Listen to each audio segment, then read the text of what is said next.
जितनी भी हमारे अंदर गलतियां हैं वो विकार से होती हैं। विकार का मूल होता है स्वसुख वांछा, स्वसुख वांछा का मूल होता है देहाभिमान, और देहाभिमान अज्ञान से होता है, और अज्ञान भगवान से विमुख होने पर होता है, प्रभु से विमुख होने पर होता है। ये सारा का सारा जो माया का तंत्र है ये केवल भगवत विमुख होने से हुआ है। हमें प्रत्यक्ष देखते हैं, जहां हमारे हृदय में छुपाव कपट, वही माया नष्ट कर देती है। हृदयेश्वर से क्या छुपाव करना? तुम्हारी माया बाजी पसारी विचित्र, सुनि मुनि मोहे काकी कौन, कहे श्री हरिदास तुम्हारे हम जीते तौ न तोड़। हरि यदि आप कहो कि तू बहुत गंदा है, तो मालिक ये माया किसकी है? आपकी ही है ना। बड़े बड़े ऋषि मुनि किसकी गोद में बैठकर आपको भूल जाते हैं? आपकी माया ना। तो है किसकी?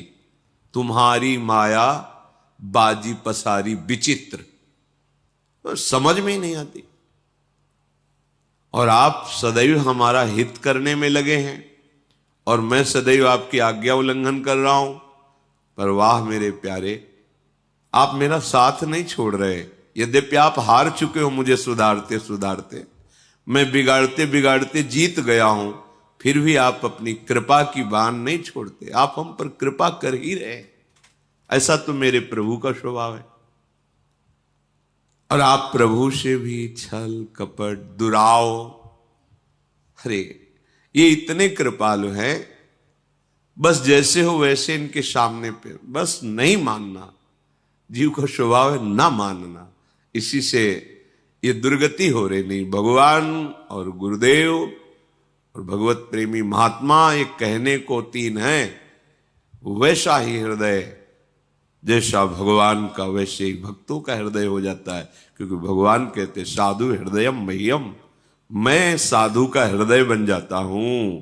साधु का हृदय मैं बन जाता हूं, मैं ही हृदय बन जाता हूं। अगाध हृदय में करुणा होने पर भी जब आप कपट करते हैं, छल करते हैं, देखो अनंत जन्मों की बिगड़ी केवल धामवास से बन जाएगी। तुम कामी हो, क्रोधी हो, लोभी हो, मोही हो, कुछ भी, बस एक बात हजारों बार कहे, वैष्णव अपराध न बने, गुरुद्रोह न बने। बस तुम जैसे पड़े रहो। यहां पड़े रहने से भगवत प्राप्ति हो जाएगी, पड़े रहने से। अरे धाम है भाई, ये कोई तीर्थ थोड़ी है। तीर्थराज प्रयाग भी जहां मस्तक रगड़ते हैं, ईश्वर कोटि के महापुरुष जहां की रज की याचना करते हैं, उस परम पावन धाम में आप वास कर रहे हैं। कहीं वास करके साधु समागम है, साधु समागम के प्रभाव से भजन, रात दिन आपकी दिनचर्या भागवतिक, तो आपके लिए भगवत प्राप्ति कोई कठिन बात है क्या? परे हम देखते हैं कपट का जाल हम प्रभु से भी रखते हैं, गुरुदेव से भी रखते हैं। अपने हृदय की बात उनको नहीं बताते हैं। मन ही मन जो हमारे अंदर प्रेरणाएं आती हैं उसके अनुसार कार्य करते हैं। फिर जानते, अभी इसी शास्त्र में आप आगे श्रवण करेंगे, जब कोई गुरु आज्ञा का उल्लंघन करता है और अधर्म आचरण करता है, तो जो राक्षस लोग हैं, दैत्य लोग हैं, उनका आवेश उन पर हो जाता है।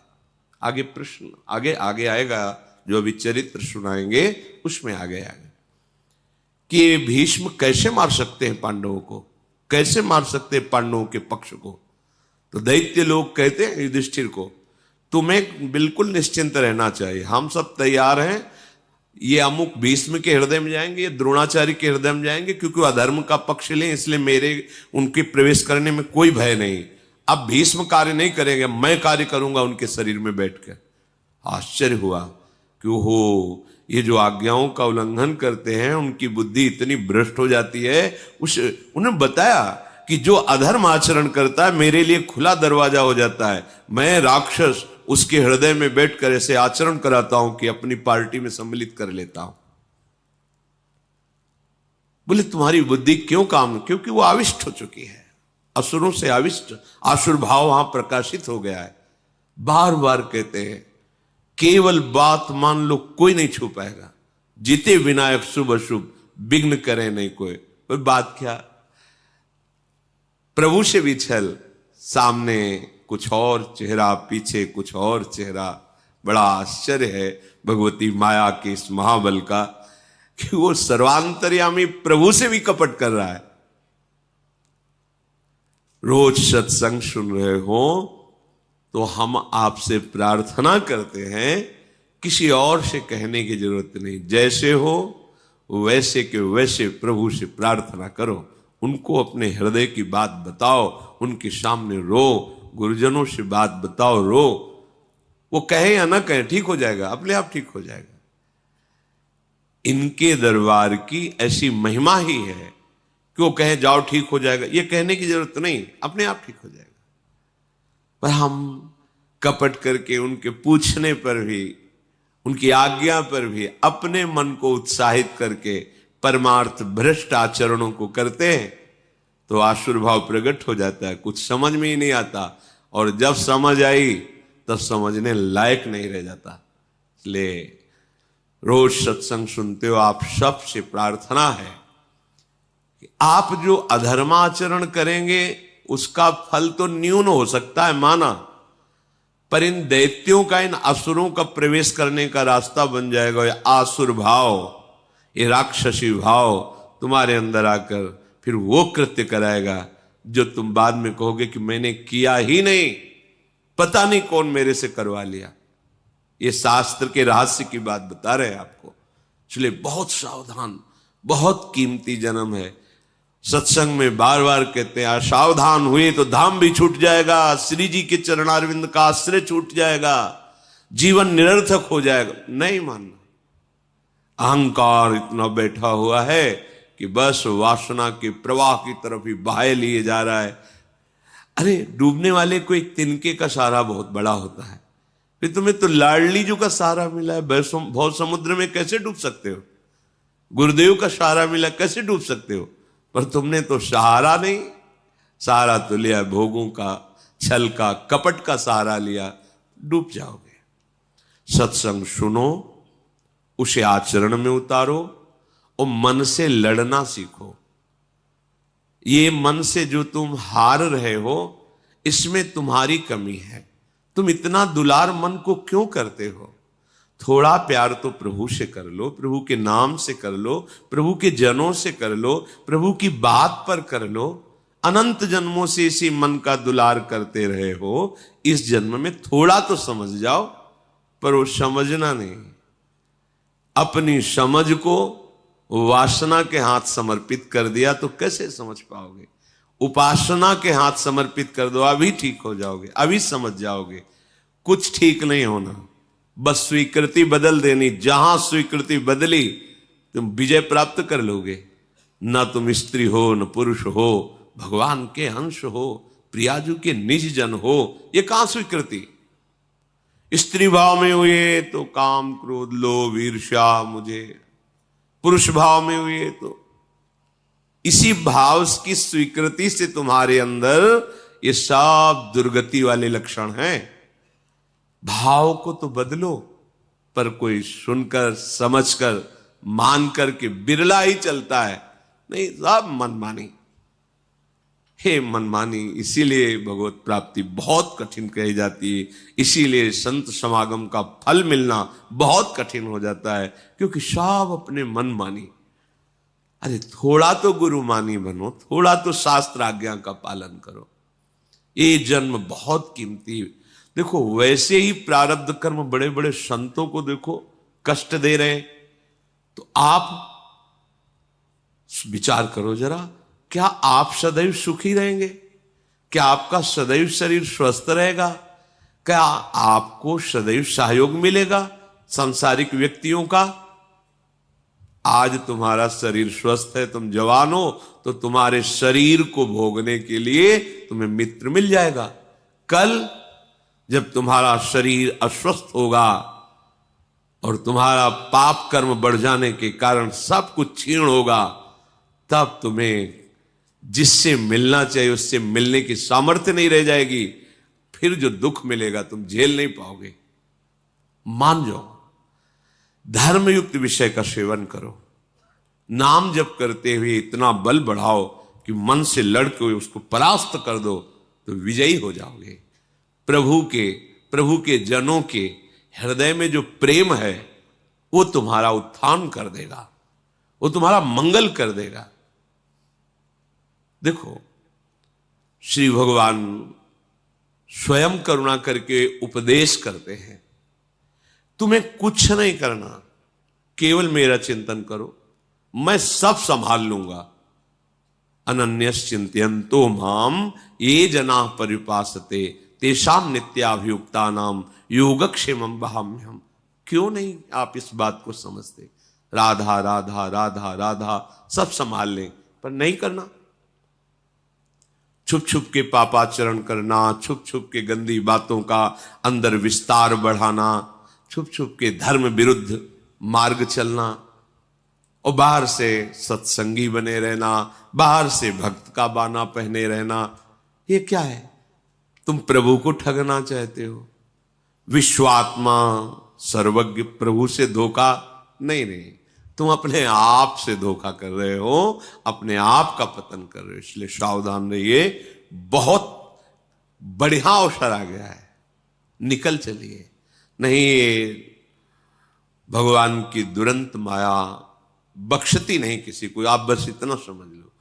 ये उसी को आगे निकलने देती, मार्ग दे देती है जो ईमानदारी से भगवान का आश्रय लेकर सत्य भाव से मार्ग में चलता है और चलने का अभिमान नहीं रखता है। माया रास्ता भी निकल जाओ, नहीं तो ऐसे उसके पास जाल है कि कहीं से भी वो आपको गिरा सकती है, क्योंकि भगवान की है ना, किसी और की नहीं। जो भोजन है ये जीवन का एक बहुत बड़ा अंग है, हमारे प्राणों का पोषण होता है, और सूक्ष्म बात, इससे हमारे मन का निर्माण होता है। अगर हम अपवित्र भोजन, गंदे विचारों से युक्त बनाया हुआ भोजन, अधर्म के द्वारा कमाए हुए धन से भोजन, तो हमारे मन को वासना में कर देगा, मलिन कर देगा, और बुद्धि को निर्णय ठीक करने की शक्ति का अपहरण कर लेगा। अगर हम इस पद्धति से भोजन पाते तो हमारी बुद्धि प्रकाशित होगी और मन ठीक हो जाएगा। वैसे भी ग्रामीण कहावत में भी जैसा खाए अन्न वैसा बने मन, इसका बहुत बड़ा प्रभाव पड़ता है। तो धर्म से कमाए हुए अन्न को जब हम रसोई में अमनिया करें तो उस समय विषय वार्ता, विषय चिंतन नहीं होना चाहिए। अंदर ही अंदर नाम जप करो, भगवत चिंतन करो और विचार करो कि प्रभु को भोग लगाना है, चाहे गृहस्थ हो चाहे विरक्त। प्रभु को अर्पित करने की भावना में ही पवित्रता आ जाती है। छूना मत, श्री जी को भोग लगाना है, एक पवित्रता आ जाती है। और जब हम भोग लगा के प्रसाद पाए तो दूसरे हाथ का स्पर्श न हो, बाएं हाथ का स्पर्श न हो। जैसे जो लोग दोनों हाथों से ऐसे, ये बुद्धि को खराब करने वाला, ऐसे नहीं पाना चाहिए। बाएं हाथ को अलग करके दाहिने हाथ से, एक हाथ से ही भोजन पाने का विधान है, आराम से केवल नाम जप करते हुए। दूसरा, शब्द रहितम, भोजन पाते समय आवाज नहीं करनी चाहिए, मौन रहना चाहिए। नाम जप करो अंदर से, कोई पद चला लो, शांत भोजन। भोजन परोसने वाला रोटी रख दी, हल्ला मचा के ये ऐसा नहीं। वो जब आपके सामने परोसने आ रहा है, वो जो दे रहा है आपको आवश्यक है, ले लीजिए। नहीं आ रहा है, जितना आया है राधे श्याम पाली। गृहस्थी में तो स्वयं आपने बनाया, भोग लगाया, आराम से बैठ के नाम जप करते हुए पाइए। एक हाथ से पाए, दाहिने हाथ का ही प्रयोग होना चाहिए। दोनों हाथ स्पर्श होने से फिर वो अपनी बुद्धि को मलिन कर देगा, ऐसा शास्त्रीय सिद्धांत है। पात्र में एक ही हाथ का स्पर्श होना चाहिए। ऐसे प्राय जो लोग सत्संग नहीं करते, साधु सेवन नहीं, वो दोनों हाथों से ऐसे नहीं पाना चाहिए, शास्त्र निषेध।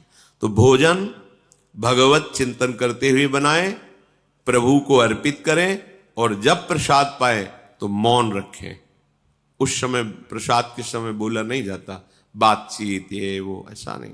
किसी की तरफ देखो मत, अपने प्रसाद की तरफ देखो, सावधानी रखो, एक एक कवल में भगवत नाम जप, राधा राधा राधा।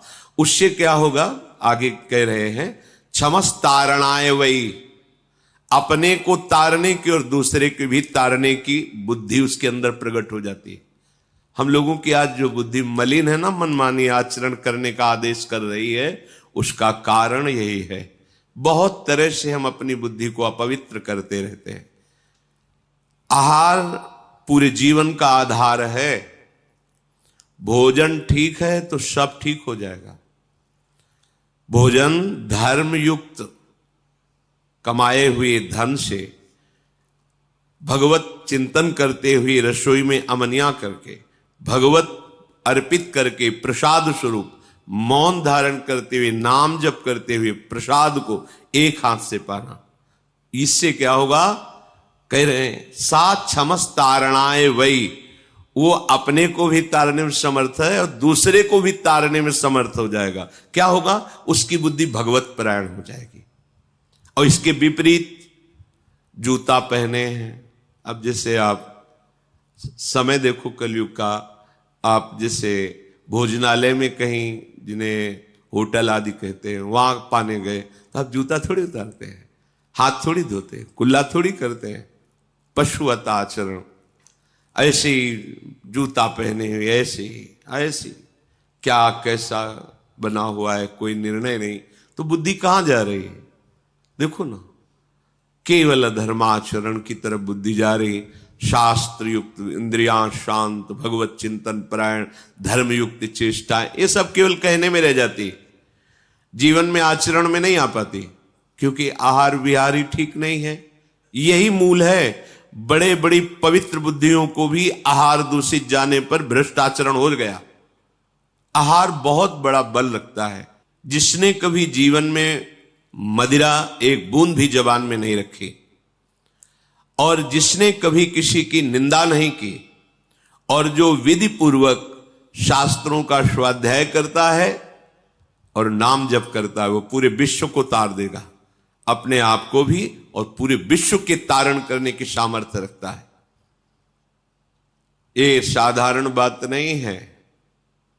जो आजकल के नवीन अवस्था के बच्चे खिलवाड़ में मदिरा को पीते हैं, क्या है, जिसके मुख में कभी जीवन में मदिरा नहीं गई है, किसी प्रकार से किसी की निंदा नहीं की, दोष आरोपण नहीं किया, और जो शास्त्र स्वाध्याय भगवान नाम जप करता है, सहज में मन शांत होकर उसका भगवदाकार हो जाता है।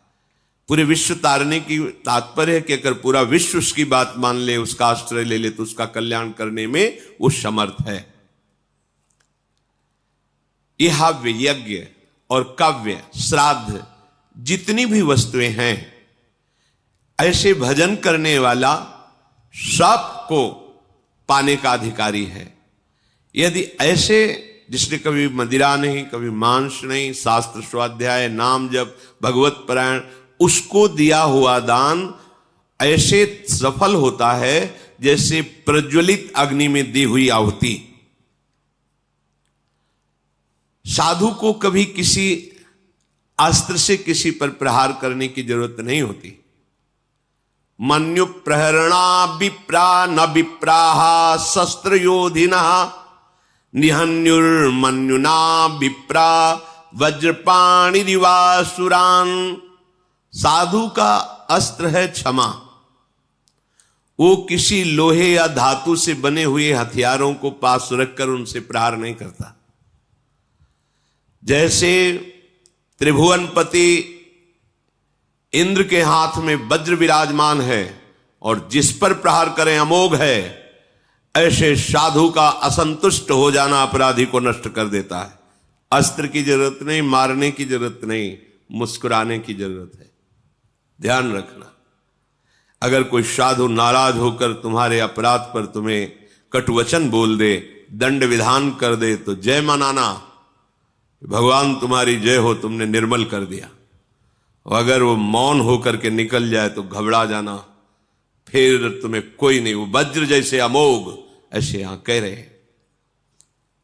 वज्रपाणि रिवासुरान निहन्युर्मन्युना विप्रा। वो उपासक, वो साधु, इसी को भगवान में संकेत करते हैं शंकर जी कि उमा क्षमा सापहुते भारी, अपने कर्म जाए अपकारी।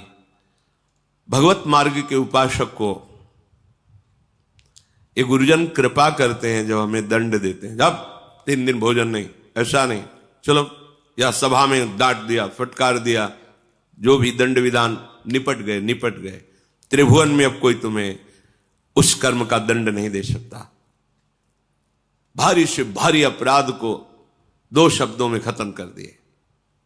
अगर वो मौन हो गए और उसके विषय में कुछ नहीं बोला, शांत रह गए, तो ये अब अमोघ वज्र है, अब इसे तुम नहीं झेल पाओगे। समय आने पर वो जो अपना प्रभाव प्रकाशित करेगा, नष्ट हो जाएगा। ये जैसे पापाचरण करते हैं और वर्तमान में खुशी नजर आते हैं ना, तो इसका तात्पर्य होता है जो सुकृत उनको आगे बचाने वाले थे उनको भेजा जाता है, क्योंकि अपराध भयानक बन रहा है, सुकृत पहले नष्ट किए जा रहे हैं, जाओ फटाफट खत्म हो। अब उसको लगता है मैंने सब कुछ किया, कुछ नहीं बिगड़ा ना। अब वर्तमान का भयानक अपराध जब उन सुकृतों का नाश कर देगा, फिर इसके बाद जब उसका प्रोसेस शुरू होगा, फिर किसी की सामर्थ्य नहीं है। जो इस रहस्य को नहीं जानते उसे कहते सावधान रहो, सावधान, तुम्हें पता नहीं ये बहुत प्रबल कर्म है जो नष्ट ही कर देगा, और कितने युग तक ये चलता रहेगा नष्ट करने के लिए, इसका कोई प्रमाण नहीं है। संत द्रोही, गुरु द्रोही, भगवत द्रोही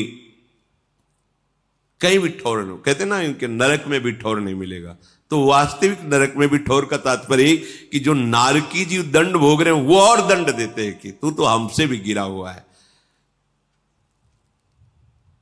मन्यु प्रहरणा, तुम्हें प्रहार करने की जरूरत नहीं है। युधिष्ठिर जी कहे जो साधु हैं, जो उपासक हैं, भगवत मार्ग के पथिक हैं, वो किसी बाहरी अस्त्र का प्रहार नहीं करते। वो क्षमा, तुम्हारा मंगल हो, ये उनके हृदय, पर उनका कर्म जो है, भगवान कपिल देव जी ने जा भस्म हो जाए ऐसा थोड़ी कहा सगर के 60,000 पुरखों को। वो बस उद्दंडता उन्होंने की, किसी ने अश्व को उनको आश्रम में बांध दिया और समाधिस्थ थे, ये चोर है फिर समाधि का नाटक करता है, ऐसा उद्दंडता, उनके तेज ने उनको भस्म कर दिया। उन्हीं के उद्धार के लिए भगीरथ जी गंगा जी को लाए थे, उन्होंने थोड़ी कहा कि जा भस्म हो जाए, ऐसा नहीं, उनके तेज ने भस्म कर दिया। कभी भी किसी उपासक को, साधु को, भगवत मार्ग के पथिक को जैसे कोई अवहेलना, अनादर, कपट, छल, अपराध करता है, भयंकर पीड़ा पहुंचाता है हृदय की या शरीर की, शांत रहो। राधा राधा राधा, स्वामिनी जी जैसा विधान करे, हमें ये मानना है कि हमारा कोई पवित्र विधान किया जा रहा है, मंगल, हमें चुपचाप सह जाना है। ये तुम्हारा सह जाना वज्रपाणि रिवासुरान, जैसे देवराज इंद्र के द्वारा चलाया हुआ वज्र अमोघ है, जिस पर गिरेगा, पहाड़ पे गिरे तो धूल बना के फेंक दे, वज्र का ऐसा प्रभाव है। ऐसे ही वो तुम्हारा क्षमा, तुम्हारा मंगल साप होते भारी। हम ये अंदर से चाहें भी ना कि उसको कष्ट मिले, मंगल, भगवान तुम्हारा मंगल करें, श्री जी मंगल करें, बस तुम्हारे हृदय में ये होना चाहिए। साधु का अस्त्र शस्त्र उसका क्षमा है।